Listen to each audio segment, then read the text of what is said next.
Secretary Heather Wilson. Dr. Wilson was recently appointed by the UT System Board of Regents as the sole finalist for the presidency of UTEP. And with that, I'd like to introduce Dr. Wilson.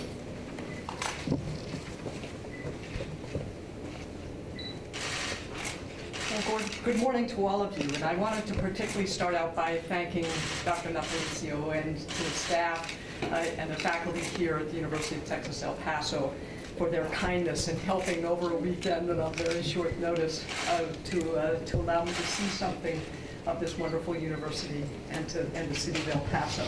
I felt that it was important to come to El Paso after being named as the sole finalist, and even before the final vote is held by the Board of Regents, to see the campus and engage with the community.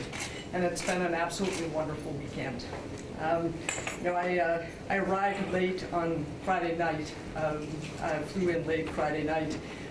Richard deserves a particular shout out for my flight was delayed and weather and all kinds of things, and stayed till almost midnight to pick me up from the airport. And I appreciate that help and kindness. And kindness is probably the thing I've noticed most over this weekend, is the kindness and the welcome that I've received here from everyone who I've met in the community. I got up early on Saturday morning, and before the sun came up, walked across this campus. I have to say, photography does not do justice to this beautiful campus, particularly at sunrise. It is absolutely gorgeous, and also well kept, which is an indication that people care about it. It's one thing to have beautiful buildings in a beautiful setting, and it's another to care about it. And it's clear that people care about UTEP. I met with legislators on Saturday morning, and also with the Chancellor and the Executive Vice Chancellor who flew in from Austin on Saturday morning. Met with Regina Foster, with the student government president, Christian Botello. And then I'm sure this was particularly planned for me, but I got to go to the soccer game, saw the Locomotive for its opening game on Saturday night, which was great fun. And then, of course, spent some time with Dr. Natalicio, informally with students around campus, just walking around campus and taking a campus tour with Beto Lopez. And then drove all around El Paso to see the city, to see its neighborhoods, and to gradually become more familiar with this wonderful city. Met with the mayor and had dinner with the mayor, as well as meeting with several other community leaders here. This morning I'll be meeting with the faculty and staff, and I look forward to engaging with them. But it's clear from everyone I've met that this is a welcoming and wonderful community, deeply proud of this university and proud of this community. And I look forward to engaging more in the coming weeks, both possibly before the 21-day period is up, but much of that depends on scheduling, I'm afraid, because my responsibility, of course, primarily right now is to steward the Air Force budget through its consideration in the Congress. And I look forward to making this a smooth transition if the regents determine in a few weeks that I'm the president that they ultimately want leading this wonderful institution.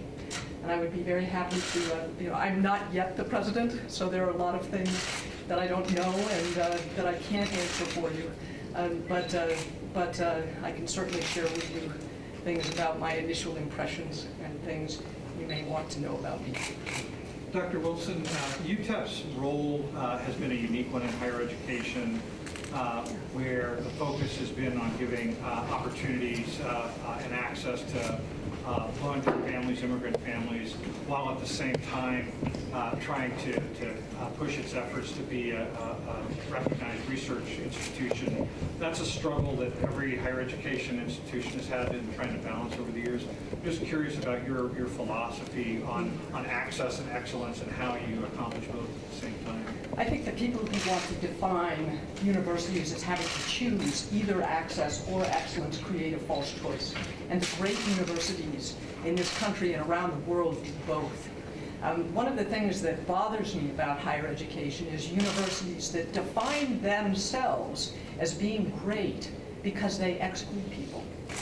It's it's an irony that, I can't think of any other institutions in business or medicine or law or government that claim to be great because they refuse to serve people. UTEP doesn't buy into that, and it is shown that access and excellence go hand in hand. And I think that that is the future of higher education in America, and I think that, that this university is leading the way. And honestly, that's one of the things that's most appealing about this university to me, and was one of the reasons that I was so eager to come here. Why do you want to represent UTEP? I'm sorry? Why do you want to represent UTEP? Why? Yes. Because this is a great university and a great community. I love higher education. When I was asked by Secretary of Defense Mattis to come to be the Secretary of Education, this, honest to goodness, this was what happened. I was a president of the University, South Dakota School of Mines in Rapid City, South Dakota, and Secretary Mattis called me and told me he wanted me to become the Secretary of the Air Force. And honest to goodness, my initial response was, sir, you do know that being a college president is like the best job in America, right? And it is. And he knew that I wanted it eventually to come back to higher education in the West, particularly to a public university. This is a little bit earlier than I anticipated, but an opportunity like UTEP doesn't come along very often, as all of you know very well. And this is the right university at the right time, and I'm really looking forward to it. Doctor, good morning, first of all. Having a person like Dr. Natalicio that has 30 years in UTEP, how does that represent to you? I mean, it's hard to try to be like her or try to do something different that the students, the faculty, in the future, of course, want you to remember, oh, we have Natalicio, but now we have Dr. Wilson. Yeah. We went to lunch yesterday. So I knew of Dr. Natalicio when I was a president of a university before, and really deeply admired her and her leadership. And she certainly has big pumps to fill, big shoes to fill. But I think, she has been a wonderful leader of this university for 30 years. And if I were a faculty member here, I would be anxious about this change and what does it mean for the university. I hope to build on the absolute best that she has brought here to this university. This team of individuals have done wonderful things here, and I hope to continue to lead that team into a very bright future. Dr. Wilson, what are your thoughts on athletics, specifically here at UTEP, and what you plan on trying to do in order to elevate UTEP to that next level up here in Division I? Well, of course, I have not even met yet with the athletic director, so I have a lot of learning to do, and I'm not sure I can completely answer that question for you. I can tell you my general philosophy is that athletics, in many ways, is the front porch of the institution to the community, and I think that's an important connection. I also know and believe that athletic scholarships are one way in which students use their gifts to be able to get a good education, and I think that that's important. I keep it in context. I think the professionalization of sports at some of America's larger universities have not helped, and I think college sports are college sports. They should be events, they should be ways that the community and the students engage with the university. They should be a lot of fun, but they also need to be kept in context, and that the most important day for a college athlete is when they walk across the stage and get a degree. Dr. Wilson, there has been some concern. I have to, one kind of, I'm slightly deaf in this year, so I'm struggling a little bit to hear some of you with some of the background noise here, so I'm sorry. Okay, there's been some concern over your votes when you were a congresswoman regarding gay and lesbian rights, and also on higher education, just regarding funding and support for programs that benefit low-income or Hispanic students. Do you have any comment about that, or should there be concern from students here who are predominantly Mexican or Mexican-American? there's probably, you couldn't have chosen as a sole finalist someone who has lived more in public life, and you can probably find both credible and not so credible sources about who I am and what I stand for on any kind of issue. So with that as context, my general approach with respect to LGBT issues is to treat everyone with dignity and respect, and I think that's what a leader should do with everyone in the university and in a group. With respect to education, and this is probably a good example of where, there's a lot of things out on the internet that if you go one step further, and not just what a single line may say, you find out, well, there may be a reason why. And just as an example, you mentioned education, and there was something I read that just didn't make sense to me this weekend that somebody posted, and it had to do with support for Pell Grants. I've always supported Pell Grants, and then I dug into what the vote was that someone was characterizing and went back and actually looked at the congressional record and what was there's a substitute amendment for an entire authorization act on the Higher Education Act, yes, I did vote against that substitute because it would have dropped the amount of the Pell Grant from $6,000 per person to $5,800 per person. That matters a lot. And while there was something else in that entire piece of legislation that somebody else thought was, that was should have been supported, and there were arguments for and against, in the end, that was an important decision. And yes, I absolutely support Pell Grants, and I opposed cutting the level of Pell Grants to individual students. And I have to ask you about this, Dr. Wilson. There's a petition, change.org. I don't know if you are aware of that thing. It's called UTEP Deserves Better. It has like 4,500 signs already. There's going to be a protest in a couple of minutes. So which will be the message for them? I mean, they have their opinion. I know it's valid, but what's your opinion about this concern from these people? Well, I look forward to engaging the community and also students and student groups, and to lead this campus as a whole. And if there are groups of students, there's about 200, I guess, different student groups on campus. I met with the president of student government here yesterday, and one of the things that I talked to him about was the next time I come to campus, I'd really like to meet with the student senate, and also with any other group of students that wants to meet with me or faculty and staff. I think it's important to get to know people and to answer their questions and engage with them, and that's what I'll do as the university president if the Board of Regents approves my nomination. Secretary Wilson, your ties to the Trump administration bring some concerns, I guess, like Congressman Escobar was talking about, little concerns about how your support would be about border issues, how you would take stands about the border wall and things like that. Can you address that a little bit? I'm the Secretary of the Air Force. My responsibility is to organize, train, and equip air forces, and I've been very honored to do that. The United States military is an amazing organization, and I think we've made tremendous progress in the last 2 years to restore the readiness of our military forces and support our airmen and their families. And that's been my role, and it's a role that I'm proud to play. With respect to issues about this university being a bicultural and binational university, the responsibility of this university is to educate students. Whoever walks on this campus and chooses to be educated. I am not yet an expert on Texas law, and we will follow what Texas law is. But as a leader of this university, it's my responsibility to educate. And I think this university is very well positioned to be a binational and bicultural university. And honestly, that's also one of its appeals. My master's and PhD are in international relations.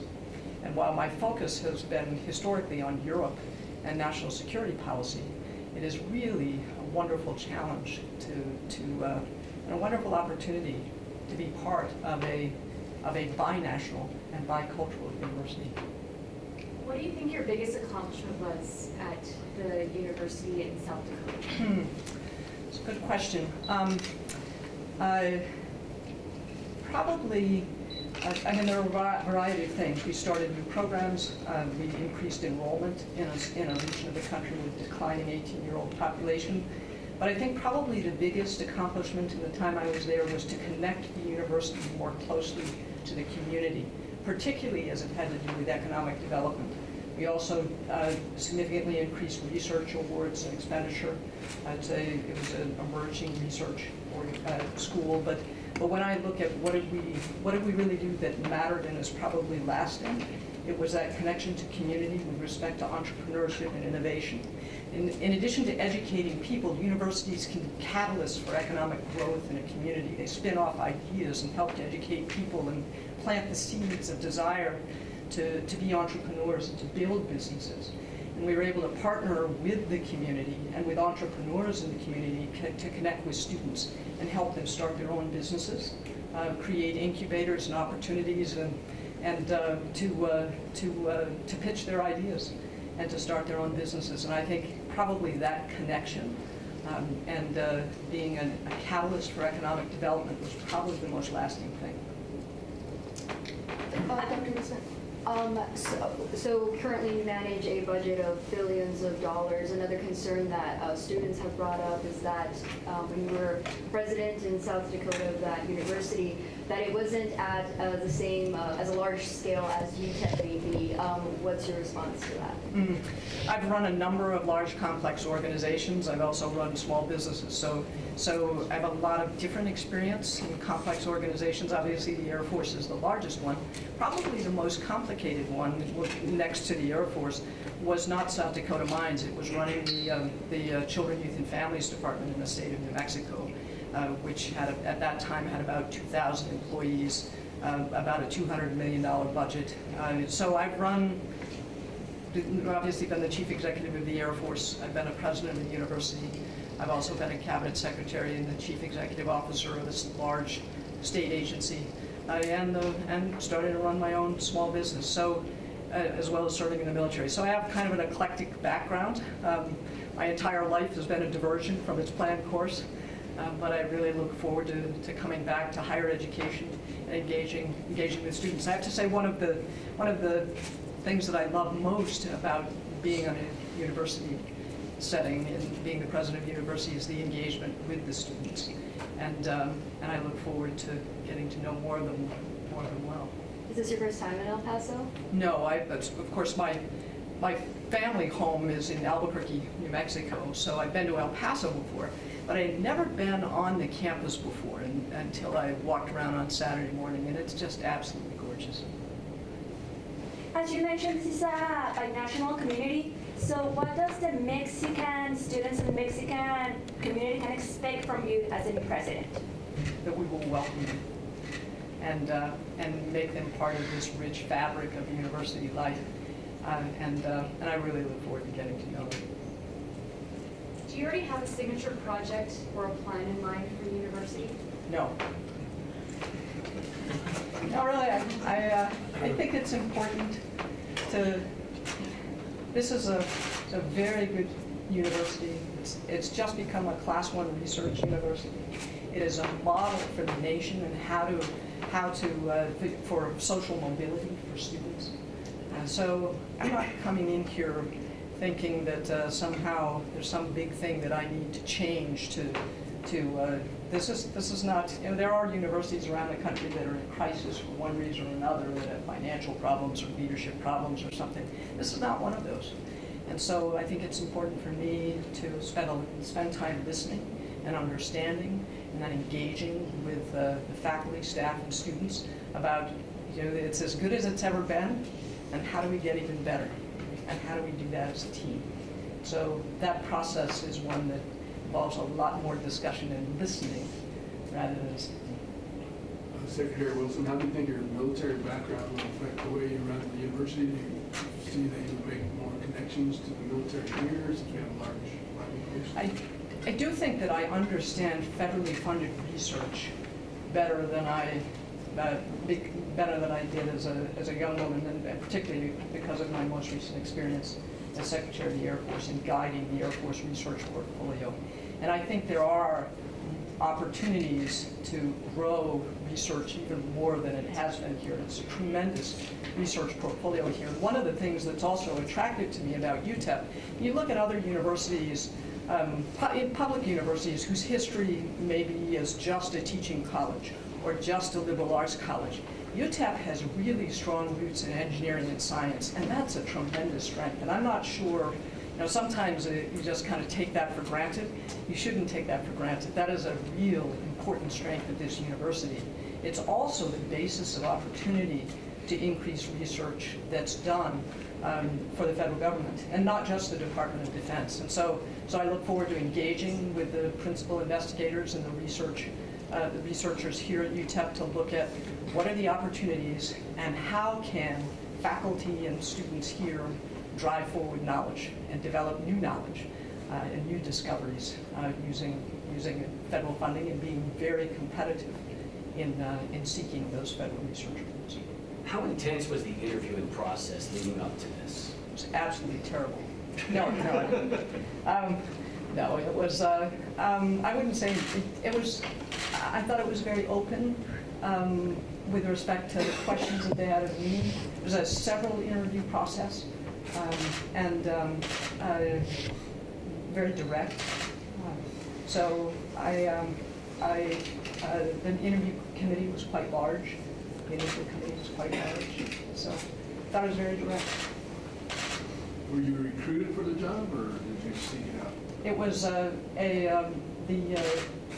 executive search firm contacted me. Do you have a background or any type of background in teaching? My husband and I actually team taught at the University of New Mexico just as adjunct faculty for one semester. And then at South Dakota Mines, I wanted to teach, but I realized